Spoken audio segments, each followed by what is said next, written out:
Pourquoi Dieu a-t-il créé les temps? Ces mouches vampires, avides de sang, aux yeux irisés par des lueurs de l'au-delà.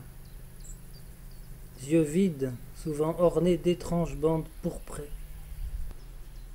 Mystérieux, ce qui me pousse à les chasser, ces insectes maudits par l'alliance du ciel et de la terre, dont je contemple la mort brutale dans mon bocal à fond cyanure.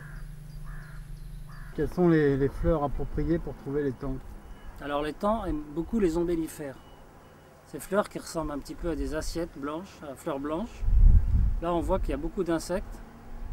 Là on voit qu'une mouche est posée, mais ce n'est pas un temps. Mais les mâles, qui cherchent le nectar des fleurs, aiment beaucoup se poser sur les ombellifères. Alors celle-là c'est une grande berce. Et ils vont très souvent sur les grandes berces.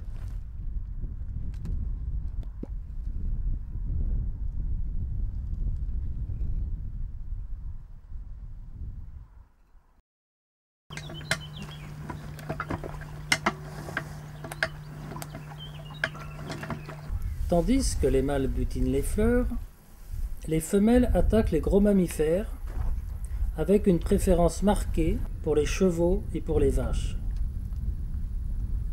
Elles cherchent, de leur stylet suceur et de leur trompe aspirante, certaines parties meilleures. La panse, les jarrets, le pis, l'entour des yeux.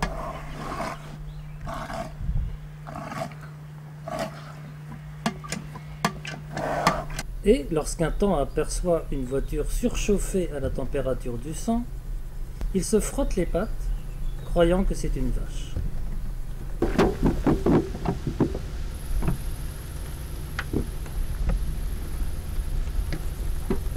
On perd tout de suite un temps alors. Oui, que ce soit sur une voiture, sur la carrosserie de la voiture ou sur une fleur, on reconnaît tout de suite un temps, très facilement. Et on les repère tout de suite parce qu'ils ont une espèce de forme très typique, comme en forme d'obus ou de fusée, de petites fusées. Très différent des autres mouches. Vous l'avez compris, le piège idéal pour la capture des temps, vous conduisez dedans. Faites le tour lentement, regardez les essieux et le haillon du coffre.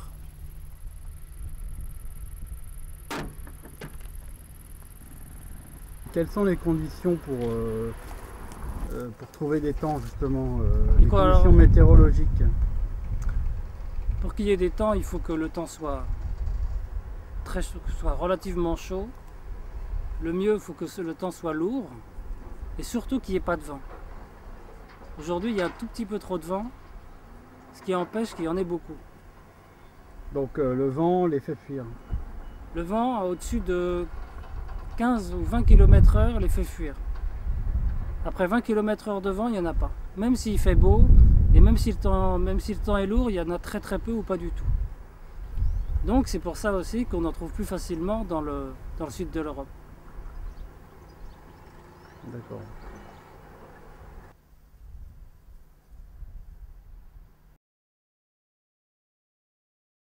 Mais les agriculteurs, peut-être plus encore que les entomologistes, connaissent bien le fameux piège à temps. Cet objet saugrenu, qu'on dirait tout droit sorti d'une exposition d'art contemporain, est facile à monter.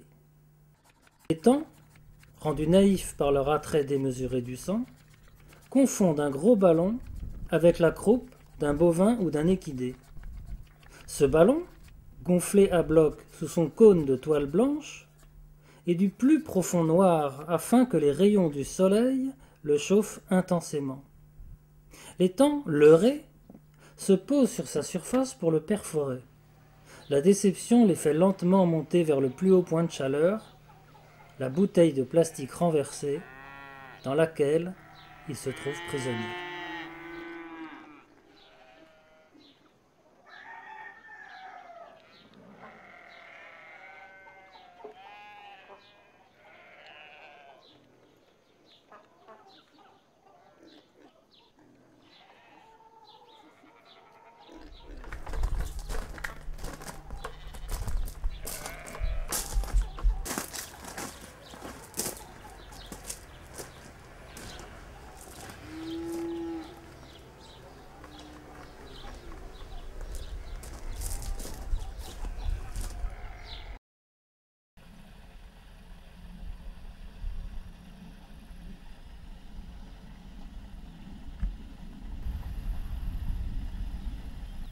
Décidément, ces mouches à sang, ici le temps des pluies, celui qui vous assaille sans bruit. Ces mouches à sang que vous craignez tellement tombent dans tous les panneaux.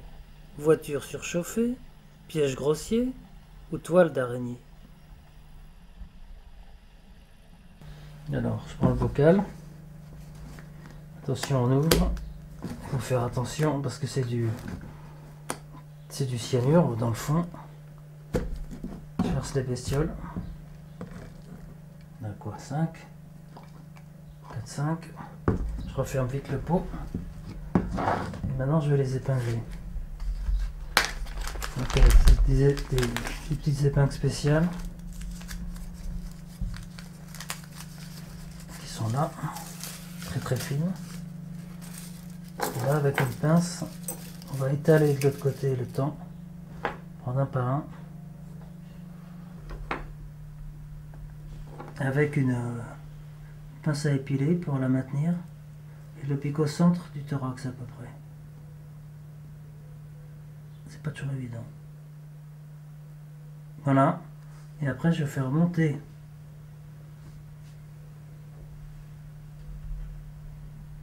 pour que ce soit entièrement piqué. Là il est bien piqué, il est bien au centre là. Et maintenant je vais le mettre dans la boîte d'entomologie, la boîte spéciale, avec un fond un peu en mousse, un fond qui permet de les sortir et de les remettre très facilement. Là, on va le mettre comme ça. Et maintenant, on va piquer les autres.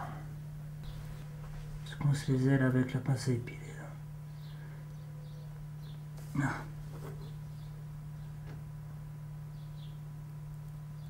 Voilà. Je remonte. J'aligne un peu la tête. Et hop, il n'y a plus qu'à piquer.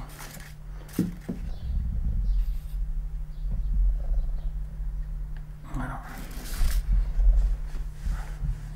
Dans les boîtes entomologiques, les temps crucifiés restent saisissants. Comme un fragment pris au vol de la 4e plaie d'Égypte, dont le livre de l'Exode nous dit que de la vermine le pays était infesté.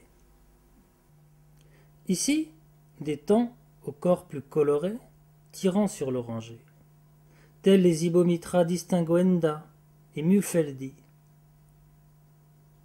De taille moyenne, le Tabanus autumnalis se reconnaît facilement, un damier d'échecs noir et blanc pour abdomen. Voici le Tabanus sudeticus, de la tribu des gros au vol bruyant. Et le Tabanus bromius, aligné en armée défunte, comme celle d'argile du premier empereur de Chine. Ici, 4 Sudeticus capturés sur le capot de ma voiture. Pour eux, le dos d'un cheval ou celui d'une vache. Dans les boîtes, j'étiquette à tout va, précisant le nom scientifique de l'espèce, son sexe, ses dates et lieux de capture. Chaque spécimen est dûment numéroté, suivant mon cahier de notes. Enfin, je n'oublie pas d'ajouter une pastille de naphtaline contre les parasites. Oui, les temps morts ont des prédateurs infimes. Parmi les petits temps, d'abord les agressifs chrysops, ailes enfumées et abdomen ceinturé d'or. Ensuite les hématopotas, qui attaquent le promeneur sans se lasser. Impossible de les anticiper, ils volent en un silence pesant. Les bois de pin, en particulier, en sont infestés. Voici l'un de mes cahiers de notes où je consigne des observations sur chaque spécimen venant d'être capturé. Car l'action du temps modifie souvent les teintes et la mémoire ne peut pas suivre.